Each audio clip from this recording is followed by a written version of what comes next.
Where to find a parking spot? Nowhere to be found. There's no parking in the world. We found a spot! Hooray! So after circling and circling for a good half an hour, we finally found a spot. I think we're ready to go shopping.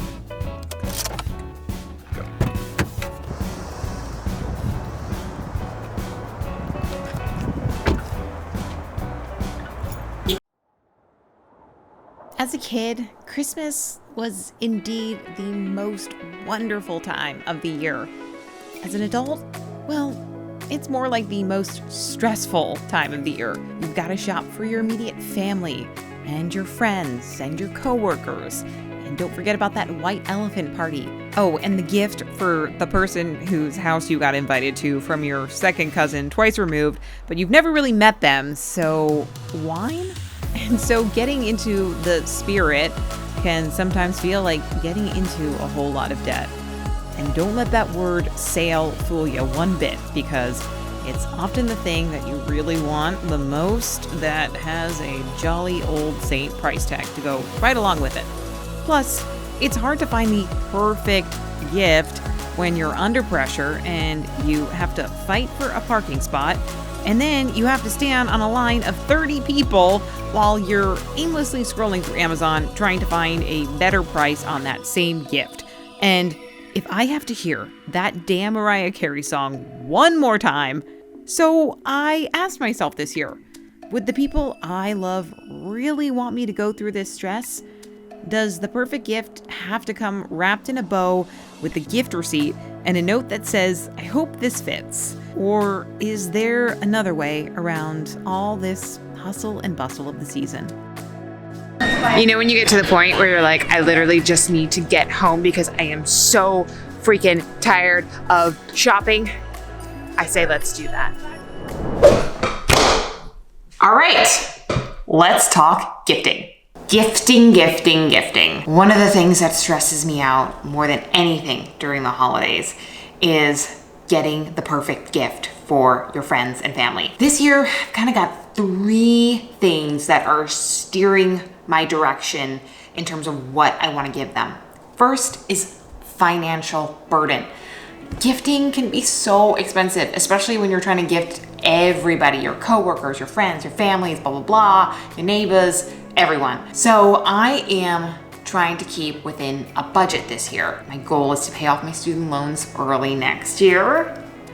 And to do that, I gotta save some money in the bank. But I don't wanna be cheap either. So keeping finances in mind is step number 1. Number 2, being minimalist.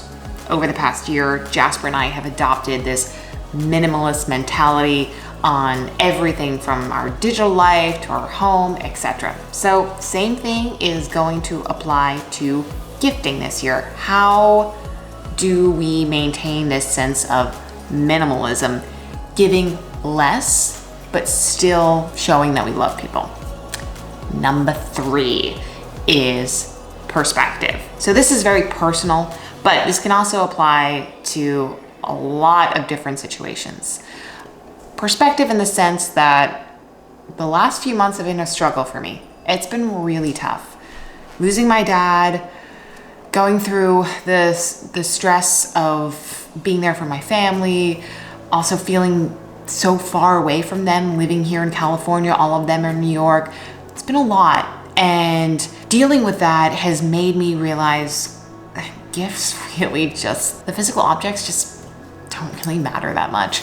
It's really the time, the quality of time that I get with those friends and family that mean the most. So you could have had a job loss this year, or have lost somebody, or just not felt great about a number of different situations, the state of the world, whatever it may be.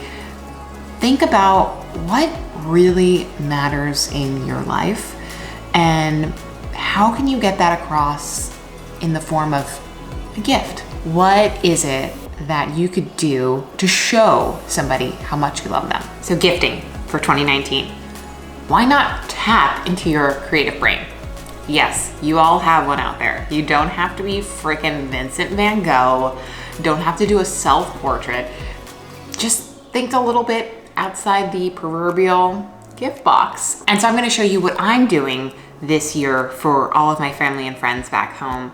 And hey, you might be inspired to do it yourself. I'm gonna make them all mini videos, really well done, that have a couple of different elements to them that really shows them that I thought this through. I'm gonna script them out. I'm going to use beautiful B-roll. I'm also going to pick the music in the background, and then I'm gonna do some very basic light editing. Should take me maybe 30 minutes per gift, and think about that in terms of going to the mall and how long it takes you to even stand in a line. No, I'm sorry. Think of how long it takes you to find a parking space. 30 minutes to make a beautiful video that they can cherish forever and not just have an inanimate object that they're gonna look at and then eventually throw away. I think this is a really good bet. So don't worry, you don't need any special skills, I promise you. All you need is very basic understanding of how to work a phone. So stick around as we walk you through our mini tutorial on how to make a different type of gift for your loved ones this year, right now. Come on. All right, 30 minutes on the clock. First we're gonna write, then we're gonna film, then we're gonna edit. Let's do this thing.